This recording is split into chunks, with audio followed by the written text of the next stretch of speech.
అందరికీ నమస్కారం. SBR talk channel స్వాగతం. జేఈ మెయిన్స్లో ఆశించిన ర్యాంకు రాకపోవచ్చు, అయినా అనేక ప్రయోజనాలు ఉన్నాయి. ప్రైవేట్ యూనివర్సిటీస్ జేఈ మెయిన్స్ తీసుకుంటే దాని గురించి ఒక వీడియో చేశాను నేను. అడ్వాన్స్ క్వాలిఫై అడ్వాన్స్ సాధించవచ్చు. అదేవిధంగా ఎంసెట్లో కూడా బి కేటగిరీ ద్వారా అడ్మిషన్స్ వస్తాయి. చాలామందికి బి కేటగిరీ అంటే తెలియకపోవచ్చు. మొత్తం 100 సీట్లలో 70% ఎంసెట్ కౌన్సిలింగ్ ద్వారా అడ్మిషన్స్ జరుగుతుంది. 15% బి కేటగిరీ అంటే జేఈ మెయిన్స్ స్కోర్ ఆధారంగా ఏ రాష్ట్రం వాళ్ళకైనా, ఏ రిజర్వేషన్ వాళ్ళకైనా మీకు ఒకటే ఓపెన్ కేటగిరీలో 15% యొక్క మెరిట్ లిస్ట్ పెడతారు. ఇంకొక 15% ఎన్ఆర్ఐ కోట. ఎవరైనా ఎన్ఆర్ఐ ఉన్నట్టయితే సుమారుగా 4 లక్షల ఫీజు అవుతుంది మనకు. సో 4 లక్షల ఫీజు రూపీస్లో ఉంటుంది. దానికి ఒక ప్రొసీజర్ ఉంటుంది. ఎన్ఆర్ఐ కేటగిరీ ఉంటుంది కానీ బట్ ఎన్ఆర్ఐ పేరుతో మేనేజ్మెంట్ కోర్టు సూచిస్తున్నారు. సరే, ఆ విషయంలో నేను ప్రస్తుతానికి వెళ్ళడం లేదు. కానీ 15% ఉండేటువంటి బి కేటగిరీ గురించి మాట్లాడుకుందాం. సో దీనిలో అనేక ఖాళీలు ఇవ్వాల్సింది రూల్ ప్రకారం, కానీ వ్యవహారంలో కొన్ని ఖాళీలు మాత్రమే ఇస్తున్నాయి. కొన్ని ఏదో నామమాత్రంగా ఇచ్చి మాన్పిస్తున్నాయి. కొన్ని మాత్రం చాలా పారదర్శకంగా ఇస్తున్నాయి, చాలా వరకు పారదర్శకంగా. అట్లాంటి కొన్ని ఖాళీల గురించి వివరిస్తాను మీకు. అట్లాంటి వాటి కట్ ఆఫ్ గురించి వివరిస్తాను. అందరూ కూడా ఛానల్ని సబ్స్క్రైబ్ చేయండి. ఎస్బీఆర్ టాక్స్ యాప్ డౌన్లోడ్ చేసుకోండి. ఎంసెట్ కూడా వేరు కోర్స్ ఉంది. బి కేటగిరీ ఎంసెట్ తెలంగాణ ఎన్డీఏపీ, దానికి సంబంధించినటువంటి పెద్ద ఎకో సిస్టమ్ పనిచేస్తుంది. ఒక గ్రూప్ ఆఫ్ ఎక్స్పర్ట్స్ పనిచేస్తున్నారు. కాబట్టి ఆ ఛానల్ని ఆ అవకాశం వినియోగించుకోవాల్సిందిగా సూచన. ప్లేస్టోర్ నుంచి డౌన్లోడ్ చేసుకోండి. ఒకవేళ మీకు ఎలాంటి ఇబ్బందులు ఉన్నా స్క్రీన్ మీద ఉండే నెంబర్కి ఫోన్ చేసినట్టయితే లైవ్లో మీకు యాప్ డౌన్లోడ్ చేసి కోర్సు తీసుకునే విధంగా మా టెక్నికల్ అసిస్టెంట్ మీకు సహకరిస్తారు.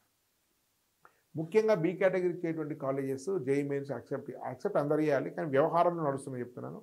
సిబిఐటి చాలా పారదర్శకంగా నడుస్తుంది. తెలంగాణలో అద్భుతమైన కాలేజీలో ఒకప్పుడు ఇంకా అద్భుతంగా ఉండేది. గవర్నమెంట్ యొక్క పనికిరాని విధానాల వల్ల వాటి స్థాయి కొంచెం తగ్గింది. అయినప్పటికీ మంచి కాలేజే. విఎన్ఆర్ విజ్ఞాన జ్యోతి, వాసవి, నారాయణమ్మ, ఈ 4 ఇస్తున్నాయి ప్రధానంగా. ట్రాన్స్పరెంట్ కొన్ని అడపాదడపా చిన్నగా తెలిసిన వాళ్ళకు స్టూడెంట్ ఆర్గనైజేషన్స్ వీటికి ఇచ్చి అనిపిస్తున్నాయి. పూర్తి పారదర్శకంగా ఇచ్చే 4. ఎంజీఐటి సిబిఐటి వాళ్ళది ఇంకొక క్యాంపస్. ఇంకోటి భోజిరెడ్డి, దీనిలో కొండా విశ్వేశ్వరరెడ్డి ఇచ్చేవేళ ఇప్పుడు బీజేపీ ఎంపీ క్యాండిడేట్ కూడా దీని యొక్క ట్రస్ట్ మెంబర్. వాళ్ళ నాన్న కూడా ట్రస్ట్ మెంబర్ ఉండే. ఇది హాస్టల్ లేదు కానీ మంచి college Bhojireddy women's college.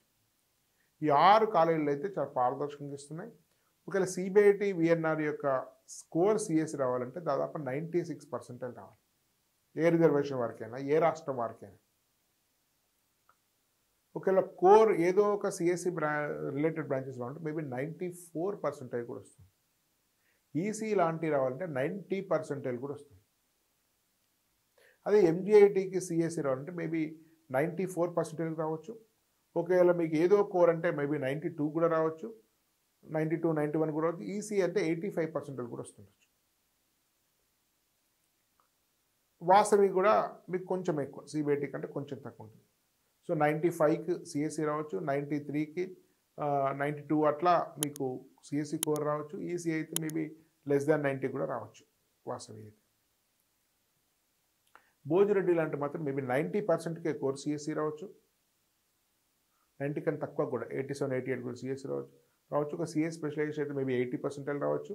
EC లాంటి అయితే 70, 75% కూడా రావచ్చు. సో కాబట్టి మీకు తక్కువ పర్సెంటేజ్ వచ్చినా కూడా మీకు పనిచేస్తుంది. భోజిరెడ్డిలో కూడా మంచి ప్లేస్మెంట్స్ ఉన్నాయి. హాస్టల్ ఇన్సైడ్ హాస్టల్ లేదు.